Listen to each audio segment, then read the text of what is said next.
Alors, bonjour Corinne Lalo. On Bonjour. est aujourd'hui à Vierzon pour les rencontres citoyennes pour les Covid longs et les effets indésirables des vaccins. Vous avez participé à la conférence ce matin en parlant des vaccins et de la nanotechnologie. Donc, est-ce que vous pouvez nous en dire? Alors, ce qu'il faut savoir tout d'abord, c'est qu'ici, il y a beaucoup de victimes de ces injections. Donc, les effets secondaires se sont déclarés suite à ces injections, souvent dans les heures qui suivent. Et donc, l'idée est de savoir comment s'expliquent ces effets secondaires et quel est le mécanisme qui aboutit à ce genre d'action et d'effets délétères. Et donc, si on regarde le fonctionnement de ces vaccins, de ces plateformes expérimentales, telles qu'il était prévu par les fabricants eux-mêmes, eh bien, on s'aperçoit que de toute façon, ces effets secondaires graves, parfois moins graves, parfois légers, étaient prévisibles. Et malheureusement, c'est arrivé. Et malheureusement, ça aurait pu être évité. Ça faisait partie de votre livre Le grand désordre hormonal. Il y a une partie de votre livre où vous en parlez, c'est ça? Oui, parce que j'en parlais déjà dès 2021.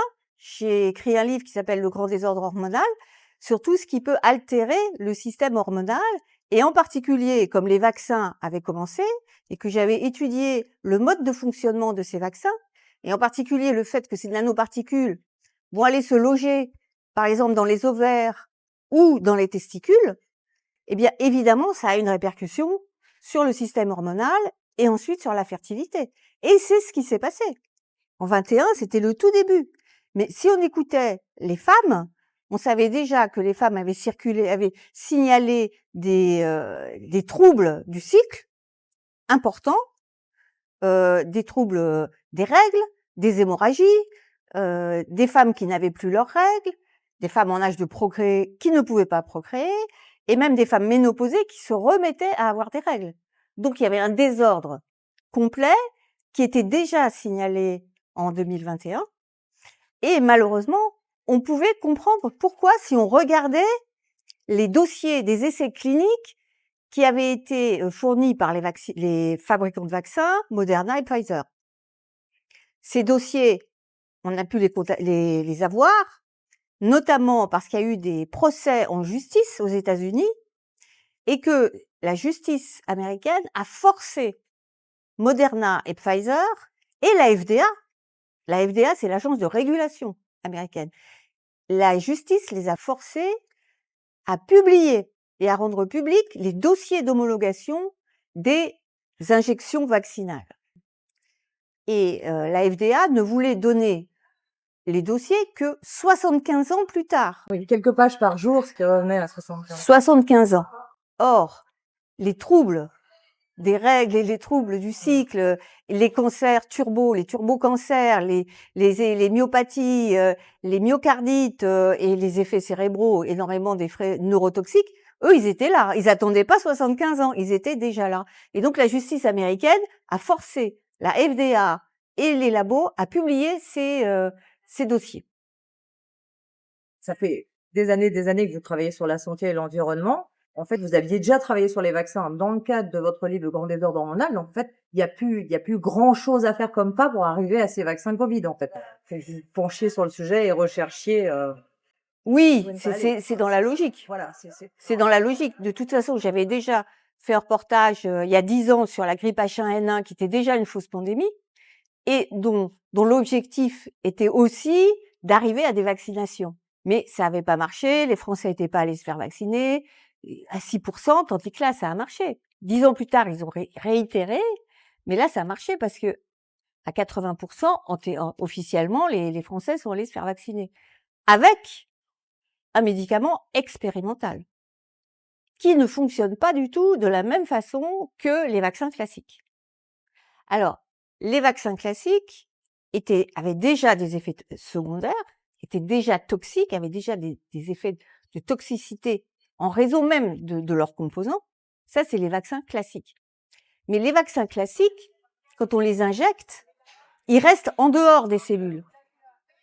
Donc, le système immunitaire peut venir essayer de les neutraliser. Mais la différence avec les vaccins expérimentaux à nanoparticules, c'est que cette fois, ils ont enrobé de l'ARN dans des nanoparticules, donc 100 à 1000 fois plus petites que les cellules, et que ces nanoparticules, elles vont pas rester à l'extérieur des cellules, elles vont rentrer dans les cellules. Et là, le système immunitaire ne peut pas aller les débusquer. Donc, il y a un autre système qui est le système des glutations, qui est une molécule qui est fabriquée par le foie, comme me l'a expliqué le professeur Serralini, qui va aller essayer de détoxiquer les cellules. Mais alors, c'est beaucoup plus difficile parce qu'il faut rentrer dans les cellules. Et des scientifiques que vous avez rencontrés, est-ce que vous avez connaissance que certains travaillent déjà pour essayer de réparer tous ces dommages, que l'on voit comme ce matin, qui sont quand même, très, très graves pour, beaucoup de personnes, quoi? Bah, des scientifiques que j'ai rencontrés, il y en a qui peuvent dire, bon ben voilà, si ça rentre dans les cellules, bon, bah, la seule molécule qui va dans les cellules, c'est le glutathion, ou le précurseur du glutathion qui est la N-acétylcystéine. Donc ça, ça se trouve en gélule. Donc c'est la première chose à essayer de faire pour les gens. Je donne pas un conseil médical, mais Oui. dans le mécanisme, si vous insérez, parce que le problème, c'est qu'il faut savoir que les nanoparticules, normalement, c'est interdit dans des vaccins. C'était jusqu'à présent considéré comme une impureté.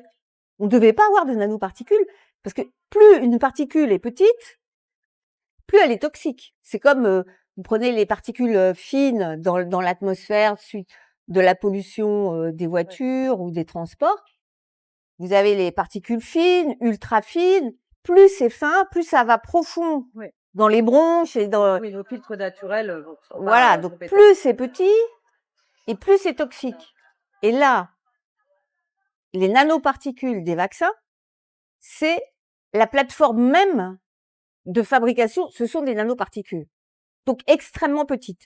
Et on n'a jamais fait d'essai pour mesurer la toxicité des nanoparticules quand on les injecte parce qu'on sait qu'elles sont toxiques. Donc jusqu'à présent, c'était interdit.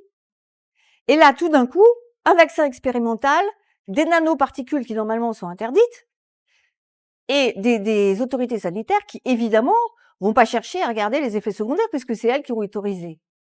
Oui, ça veut dire que pour trouver des remèdes, faut déjà avoir conscience du danger et qu'ils soient reconnus, quoi. Donc les remèdes, ils vont être trouvés de façon marginale, mais c'est pas les laboratoires qui ont dépensé des milliards pour faire leurs nanoparticules toxiques qui vont trouver des. Si, alors oui, qu'est-ce qu'ils vont faire? Les nanoparticules vont provoquer des cancers, toutes sortes de troubles, et les laboratoires, ben, ils vont fabriquer des vaccins et ils vont donner des vaccins ou d'autres médicaments pour soi-disant réparer les dégâts causés par la première injection, et ainsi de suite. Et chaque médicament va entraîner d'autres dégâts, et ils vont vendre un nouveau. Voilà, c'est le sketch des guignols qu'on a beaucoup vu tourner un peu partout. D'accord. Et qu'est-ce que vous avez... je pense pas que ça vous ait surpris, mais quand on entend les victimes ce matin, c'est quand même... C'est triste. C'est terrible. C'est triste. Mmh. Moi, je suis triste parce que tout ça, c'était prévisible, on le savait. Moi, je le savais depuis, même avant qu'ils annoncent le Covid, je me doutais qu'ils allaient recommencer à faire une tentative de fausse pandémie, puisqu'ils avaient déjà fait ça en 2009-2010 avec la grippe porcine, le H1N1. Donc, je m'attendais à ce qu'ils recommencent. Donc, ils ont recommencé. Mais qu'ils recommencent avec une technologie comme la technologie des nanoparticules, qui est une technologie complètement expérimentale. Et dans les nanoparticules, il y a aussi des molécules chimiques du polyéthylène glycol, qui est extrêmement allergisant. Et vous avez aussi d'autres molécules, comme des aminolipides, qui sont là pour changer la charge électrique de la nanoparticule et de l'ARN, qui sont toxiques et qui ne sont pas autorisées et qui n'ont jamais fait l'objet d'une étude pour voir leur sécurité. Et en plus de ça, ces molécules-là sont des constructions chimiques qui n'existent pas dans la nature. Donc malheureusement, c'est aussi logique que si vous prenez quelque chose de toxique, cancérigène, et que vous l'injectez aux gens, bah c'est normal que après effectivement il y ait des cancers et des maladies. C'est tout à fait logique, donc prévisible. Donc comment est-ce que des autorités peuvent être lamentables au point de mettre en danger leur population comme elles le font? C'est ça qui est incompréhensible. Est-ce que c'est mettre en danger ou est-ce que c'est carrément nuire? Parce que là, Ben, mettre en danger, c'est nuire, oui, nuire, oui, nuire, parce ouais, que oui, là, nuire. c'était même pas un risque, en fait, c'était obligatoire qu'il y ait des gens qui allaient rester. Ah, c'était sûr. Voilà, c'était Donc c'est pour ça que quand on voit maintenant les gens ouais. effectivement qui sont malades, bah on est triste pour eux. Le Mais bon, il y a quand même des moyens de détoxiquer, détoxifier. Mmh. Donc tous les gens qui ont des soucis, faut pas non plus qu'ils se désespèrent. Il y a des gens qui vont mieux après certaines détoxications. Voilà. Oui, oui. Donc il y a des solutions, Ouais. il y a des remèdes. Il faut les trouver sur la toile. J'ai vu certains protocoles qui sont un petit peu sur la toile. Il y a le protocole du docteur X. Bon, ils donnent un petit peu tous des solutions, vous voyez, pour détoxiquer. Plus ce sera avéré tout ça et plus les recherches pourront être lancées plus rapidement, certainement Oui, financées aussi pour aider les gens qui sont encore victimes aujourd'hui. ben ça, faut espérer. Ouais, ouais, c'est ça. Faut espérer, mais vu à quoi on a assisté depuis 4 ans, on peut avoir des doutes. Et puis surtout, l'OMS veut faire changer le traité sanitaire international pour donner encore plus de pouvoir à l'OMS et encore moins de souveraineté aux États. Donc si les États signent ce traité au mois de mai, l'OMS aura tout le loisir de décréter une pandémie comme elle le veut, ce qu'elle fait déjà, et elle se prive pas, mais ensuite d'imposer des mesures de confinement directement sur les États, sans que les États aient leur mot à dire. Faut vraiment signer les pétitions Donc il faut contre ça, absolument bloquer ce traité. empêcher les États de signer dans le dos des peuples une perte de la souveraineté. Ouais, c'est clair. Et le livre que vous avez en préparation qui va bientôt sortir touche un peu sur ce sujet-là, c'est ça? Le livre qui va sortir va raconter un petit peu toute cette folie Covid. D'accord. Mais une folie dont tout ce que vous avez décrypté de façon très journalistique et très Les faits. précise et Les faits. chirurgicale, voilà. Ce sera pas un livre, ce sera pas tout ce qu'on a lu ailleurs. Eh ben écoutez, on a hâte. Quand est-ce qu'on peut espérer le voir dans les cases? Au printemps, il y aura le livre chez l'éditeur Guy Trédaniel. Bah écoutez, merci beaucoup de votre visite Merci. et de ces mots. Merci Corinne. Merci. Merci.